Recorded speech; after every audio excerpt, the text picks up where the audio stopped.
মই এইটোৰ ওপৰত বেছি গুৰুত্ব দিওঁ আজি যথেষ্ট কম মানুহ আছে তথাপি মই কৈছো যে আপোনালোকে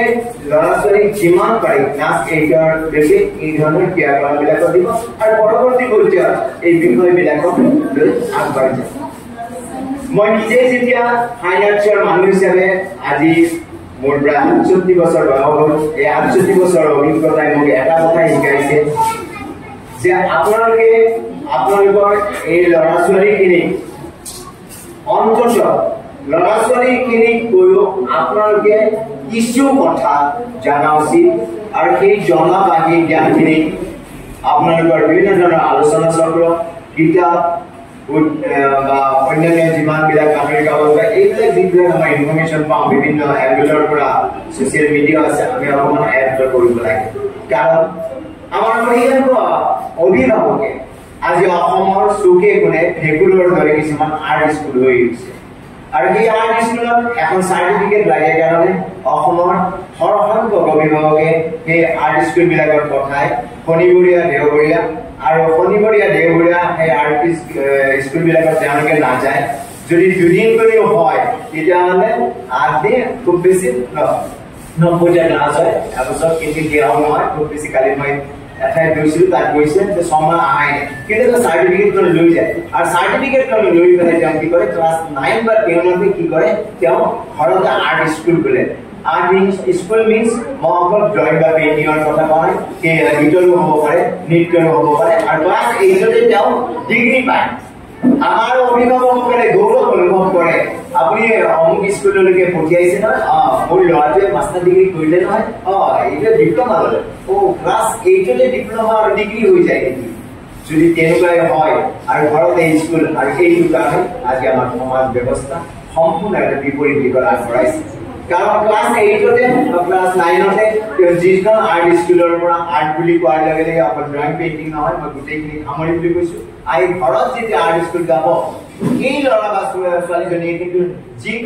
যিটো আমব্ৰেলাৰ আণ্ডাৰত যিটো অনুষ্ঠানত তেওঁ শিক্ষা গ্ৰহণ কৰিছিল তাত কিন্তু আৰু কোনোদিন নাযায় কাৰণ তেওঁ আজিকালি ভাল গায়ক তেওঁ ভাল চিত্ৰশিল্পী মই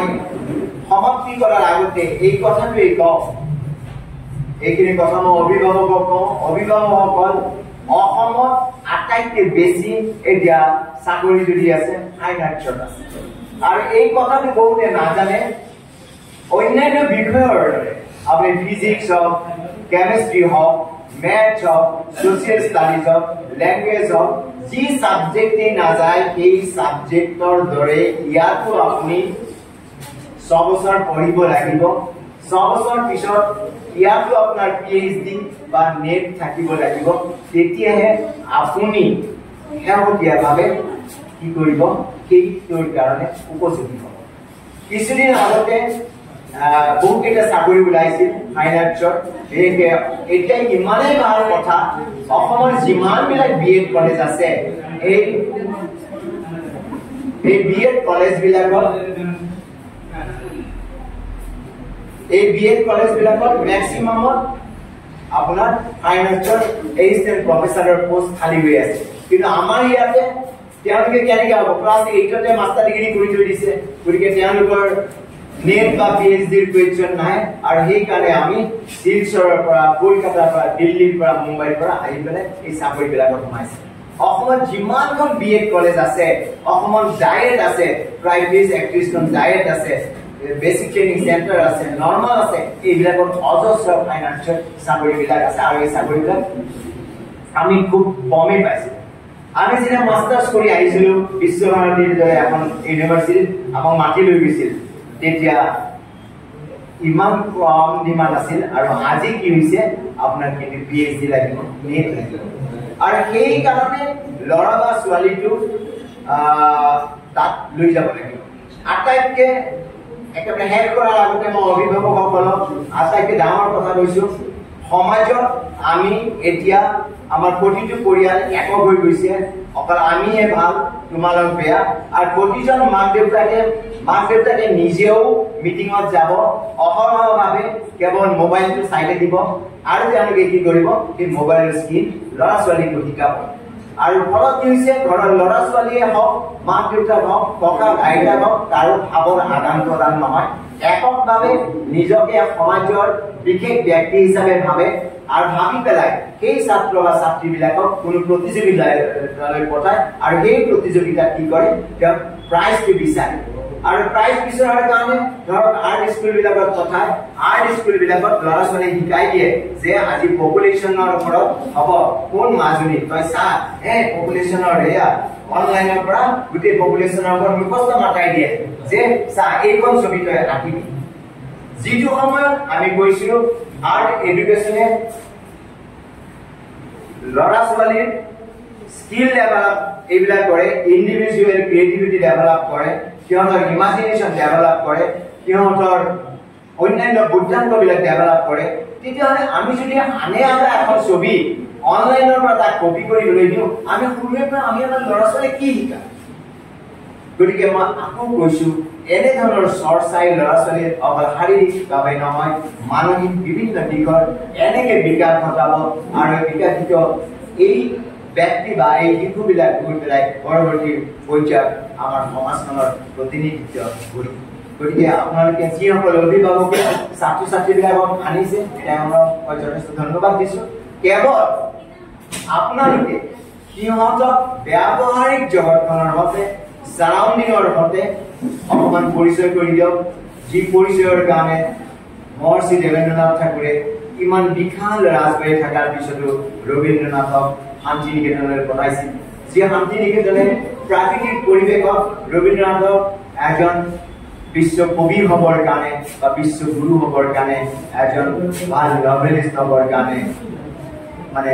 উদ্দীপনা যোগাইছিল সেই কথা আমি আমাৰ ল'ৰা ছোৱালীক জনাব পাৰিম এই যে মই মোবাইলৰ কথাটো কৈছো ফলত কি হৈছে তেওঁলোকে শেৱালি ফুলদাৰে হওক নাহৰে হওক নাৰিকল গছেই হওক বা বিভিন্ন গছ গছনি এইবিলাক মোবাইলত থাকে কিন্তু যিডাল গছ তাক আঁকিব অথচ আপোনাৰ দুৱাৰ মুখতে আছে এডাল সুন্দৰ নাহৰ আপুনি আপোনাৰ ল'ৰা বা ছোৱালীটোক সুধিলে মা এই গছডাল কি ই বা তাই কিন্তু আঁকিব নোৱাৰে এইটোৰ ফলত কি হৈছে আমি ল'ৰা ছোৱালীক কপি কৰা শিকাইছো কিন্তু এই কামটো নকৰি পেলাই সিহঁতৰ ইণ্ডিভিজুৱেল যিটো ক্ৰিয়েটিভিটি আছে একক যিটো সৃজনশীল ব্যক্তিত্ব আছে সেই ব্যক্তিত্বৰ বিকাশ ঘটাওক যি ব্যক্তিত্বই পৰৱৰ্তী পৰ্যায়ত আমাক এনেকুৱা এজন মানুহ হিচাপে গঢ়াই তুলিব য'ত নেকি অন্তত আমাৰ সমাজখনত তেনেকুৱা এজন আই এছ অফিচাৰ নালাগে য'ত ড্ৰয়িং ৰুমত বহি থকা তেওঁৰ খুৰা মামাক বৰদেউতাকক কাষেৰে গুচি যায় এবাৰো নামাতে আমাক তেনেকুৱা ধৰণৰ শিক্ষিত মানুহ নালাগে আমাক সাধাৰণ মানুহ হ'লেই হ'ব অন্তত ব্যক্তি যিটো অনুভূতি যাতে তেওঁলোকে উপলব্ধি কৰিব পাৰে জ্যেষ্ঠজনক যাতে তেওঁলোকে শ্ৰদ্ধা কৰিব পাৰে আৰু তেওঁ নিজেই যিখিনি জ্ঞান প্ৰাপ্তি কৰিলে প্ৰাপ্তি হ'ল সেই জ্ঞানখিনি যাতে সমাজক বিলাই দিব পাৰে যে অন্তত দুৱাৰ বন্ধ কৰি অকল আমাৰ পৰিয়ালকেই আমি শিক্ষিত হওঁ আহা এই ভাৱটো আগলাই আমি এখন বৃহৎ সমাজৰ কথা ভাবিব পাৰোঁ যি সমাজ আমি 60ৰ পৰা অনুভূত হৈছিলোঁ আমি ভাবোঁ এনেকুৱা ধৰণৰ প্ৰচেষ্টাই আমাক বহুত আগবঢ়াই মই সামৰিছোঁ কাৰণ আমাৰ ল'ৰা ছোৱালীখিনি বহুত আগ্ৰহেৰে আহিছে কিন্তু মই ভাবোঁ এই কথাখিনি অভিভাৱকসকলৰ কাৰণে কোৱা হৈছে আপোনালোকক আকৌ লগ পাম নমস্কাৰ